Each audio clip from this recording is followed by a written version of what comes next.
Olá, sejam bem-vindos a este devocional.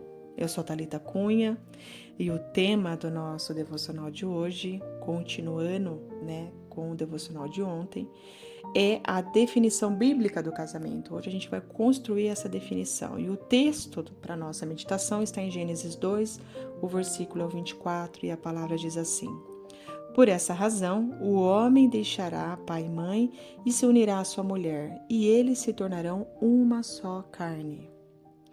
Amados, o casamento, hoje, nos dias de hoje, tem sofrido tantas ameaças que é bom a gente relembrar, a sua base bíblica.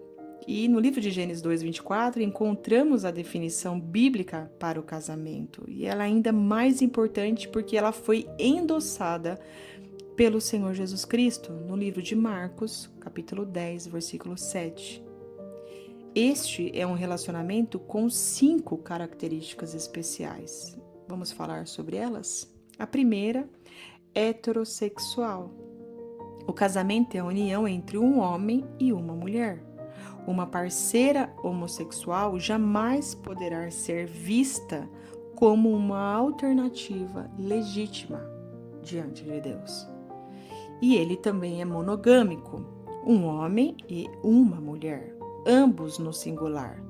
A poligamia pode ter sido tolerada por algum tempo, na época do Antigo Testamento, mas a monogamia sempre foi o propósito de Deus desde o princípio. Outra característica é o compromisso. Quando um homem deixa a casa de seus pais para se casar, ele deve se unir-se à sua mulher, juntar-se a ela como cola, como sugere o texto equivalente do Novo Testamento. O divórcio deve ser permitido apenas em uma ou duas situações definidas, mas não foi assim desde o princípio. E Jesus insistiu em Mateus 19, versículo 8. Além disso, o que falta na coabitação é justamente o compromisso, que é fundamental para o casamento. Outra característica, público. Antes de partir para o casamento, é preciso deixar os pais, e esse deixar indica que esta é uma ocasião social pública. A família, os amigos, as sociedades têm o direito de saber o que está acontecendo. E por último, físico. E eles se tornarão uma só carne. Se por um lado o casamento heterossexual é o único contexto dado por Deus para a união sexual e a procriação, por outro, a união sexual é um elemento tão importante no casamento que a sua não consumação deliberada é em muitas sociedades motivo para a anulação. Adão e Eva certamente não experimentaram nenhum constrangimento com relação ao sexo. O homem e sua mulher viviam nus e não sentiam vergonha. Essa passagem está lá em Gênesis 2, o versículo 25. Assim, o casamento, de acordo com o propósito de Deus, ao instituí-lo, é uma união heterossexual e monogâmica que envolve um compromisso amoroso mútuo por toda a vida. Deve ser firmado depois do deixar público dos pais e consumado na união sexual. Amém? Quero aproveitar e deixar aqui uma observação para quem estiver me ouvindo que, amados, nós estamos lendo a Bíblia o ano todo, Então nós estamos sendo construídos dentro de uma compreensão de consciência segundo a palavra de Deus. Então aqui não está a minha opinião, e nem a opinião de terceiros. Aqui é a palavra de Deus. E nós podemos ser guiados por essa palavra mediante a fé no nosso coração, da qual nós a atribuímos como uma verdade absoluta e queremos trazer essa verdade absoluta para a nossa vida. Portanto, sendo esta a nossa verdade, nós nos guiamos por meio dela. Mas não somos obrigados, Ninguém é obrigado a acreditar, a crer nisso.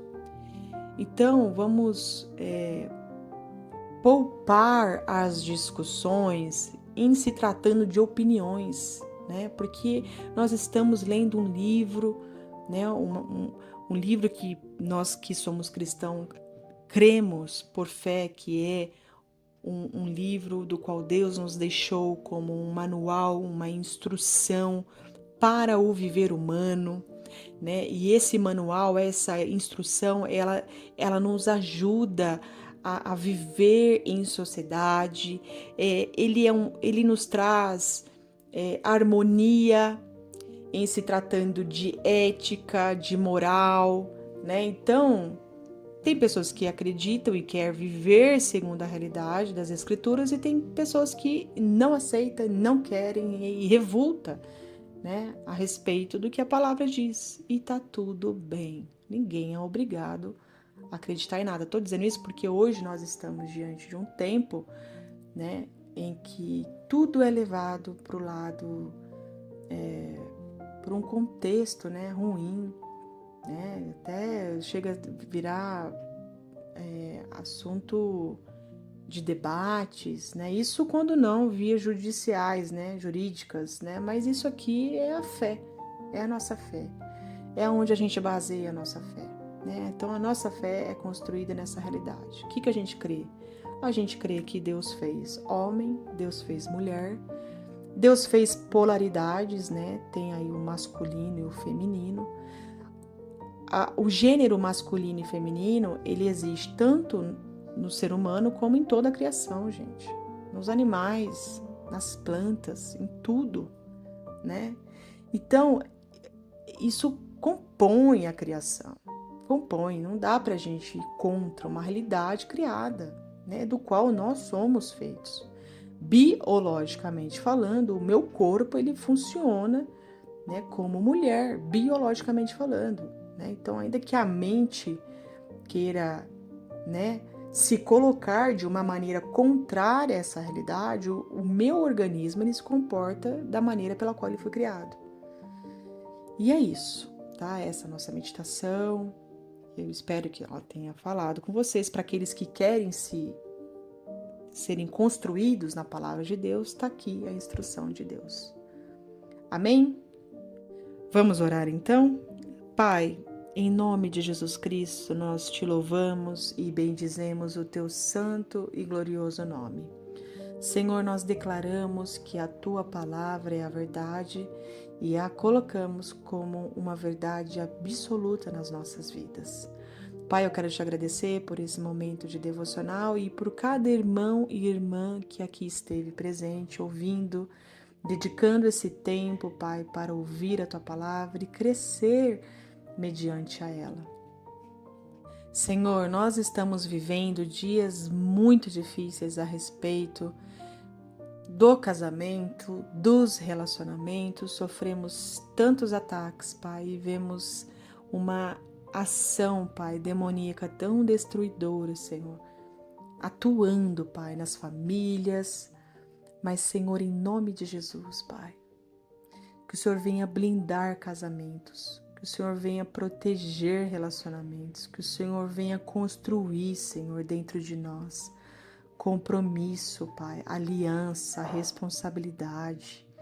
Senhor, que nós possamos entender, Pai, que não é somente sobre nós, é sobre aqueles que virão após nós. Senhor, em nome de Jesus, quebra todo o pacto, toda a maldição e toda a atuação, Pai, do mal que está atuando na nossa vida, para que não venha, Senhor, atingir e alcançar, Senhor, gerações futuras. Quebra as maldições, Pai, hoje, presente, Pai, na nossa vida, e que as nossas gerações, Senhor, não venham sofrer, Pai, nenhuma atuação, Pai, do mal. Que possamos, Senhor, nos posicionar nesse tempo presente e construir alicerces fortes, Pai, a respeito do casamento. Essa é a oração que eu faço, Senhor. Em nome do Senhor Jesus, eu oro e agradeço. Amém. Espero que esse devocional tenha alimentado a sua vida. Se você gostou, curta e compartilha. E nos vemos amanhã no nosso próximo devocional. Abraço.